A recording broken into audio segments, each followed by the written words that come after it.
खुलुमबाय आंनि मुलुगनां बड' निउस चेनेल साफ्रोमबो नायगिरि बिथांमोननिसिम गोजोन फुंबिलिनि बयनिसिमबो गाहाम हामलायनाय जासिहरनाय जाबाय। आसा खालामो नोंथांमोनहा गासै मोजाङै दं। बे समाव आं नोंथांमोननि सिगाङाव फुंबिलिनि मोननैसो खौरां लाना फैलायबाय।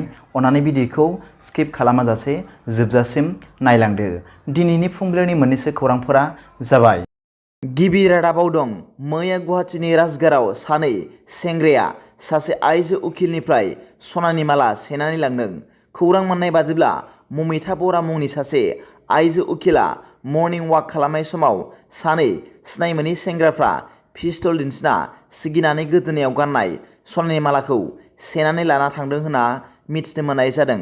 बिथांजो ममिता बराया फोरमायनाय बादिब्ला सासे स्टेन्डार्ड ड्रेस गाननाय सेंग्राया गावनि मर्निं वाक खालामनायखौ नोजोर होबाय थादोंमोन आरो हरखाबैनो बे सेंग्राजों आरोबाव गुबुन सासे सेंग्राया स्कुटिजों फैनानै गावनि सनाखौ सिख'नो नाजादोंमोन आरो गाव हेंथा होनायाव गावखौ पिस्तल दिन्थिना सिगिनानै गावनि सनानि मालाखौ सिख'ना लांदों होननानै खौरांगिरिफोरनि सिगाङाव फोरमायदों। नैथि रादाबाव दं। फैगौ 11 अक्ट'बराव आसामनि गिबि मन्थ्रि मानाव गेदेर डक्टर हिमन्त बिश्व शर्मा बिथाङा क'क्राझाराव फैगोन होनना मिथिनो मोन्दों। खौरां मोननाय बादिब्ला मानाव गेदेर बिथां गिबि मन्थ्रिया क'क्राझारनि गोदानै लुफुंजानाय बिजेपि क'क्राझार डिस्ट्रिक्ट अफिसखौ बेखेवना होफैगोन आरो बेयाव गिदिर जथुम्मा खुंनाय जादों होनना मिथिनो मोननाय जादों। बे गिदिर जथुम्मायाव बयबो रायजो राजाफोरखौ बाहागो लानो थाखाय बानजाय आफादा गुरैयै खावलायहरदों होनना मिथिनो मोननाय जादों। फोरमायनो गोनां दि बे जथुम्माया क'क्राझारनि हाब्रुबारियाव जागोन आरो बियो जयेन्ट डाइरेक्टर हेल्थ सार्भिस अफिसनि साखाथियाव जागोन होनना मिथिनो मोननाय जादों। थामथि रादाबाव दं। बर'ह सेकेन्डारि इडुकेसन आसाम एबा सेबाया फैगौ 2024 मायथाइनि HSLC आनजाद एबा मेट्रिक आनजादनि अक्ट'खौ मैया फोसावनानै होबाय। खौरां मोननाय बादिब्ला 2024 मायथाइनि HSLC एबा मेट्रिक आनजादा फैगौ फेब्रुवारि दाननि 6 अक्ट'निफ्राय जागायनानै 4 मार्चआव जोबहैगोन।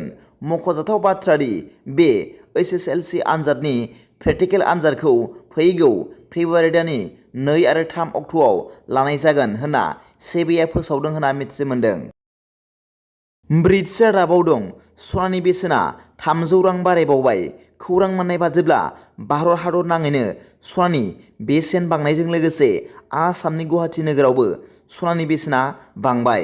खौरां मोननाय बादिब्ला गुवाहाटीयाव सनानि बेसेना 10 ग्रामाव 58,350 रां जाहैबाय। मख'नो गोनां बाथ्रा दि थांनाय समफोराव सनानि बेसेना 58,050 रांल'मोन होनना मिथिनो मोननाय जादों। फारसेथिं रुपानि बेसेना 500 रां बारायबावबाय आरो 1 केजिआव 72,500 रां जाहैबाय होनना मिथिनो मोन्दों।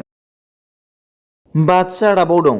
बर' हारिमुनि बागुरुम्बा मोसानायखौ Guinness book of world record खालामनायनि थांखिजों मैया क'क्राझाराव थानाय बड'फा हारिमुआरि न'ब्लाङाव सावरायदों होनना मिथिनो मोन्दों।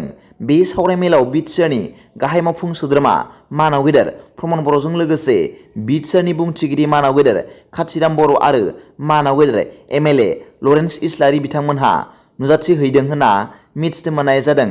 बे सावरायमेलाव जायगानि गोबां सानसुमै सुबुंफोरा बाहागो लादों होनना मिथिनो मोन्दों। दिनैनि फुंबिलिनि मोननैसो खौरांफोरा दा बेखिनिल'मोन। भिडिअखौ मोजां मोनदोंब्ला आंनि बे मुलुगनां बड' निउस चेनेलखौ अन्नानै साबस्क्राइब खालाम आरो बेल आइकनआवबो थुनानै ला, जाहाथे आं गोदान निउस आपडेट लानानै फैब्ला नोंथांनियाव सिगांग्रो नटिफिकेसन सौहैयो। दा बेलासिनि रादाबाव नोंथांमोनखौ आंनि बे चेनेलाव गासैखौबो बरायहरनाय जाबाय। गोजोन्थों। एसेनोसै। जै बर' हारिनि जै।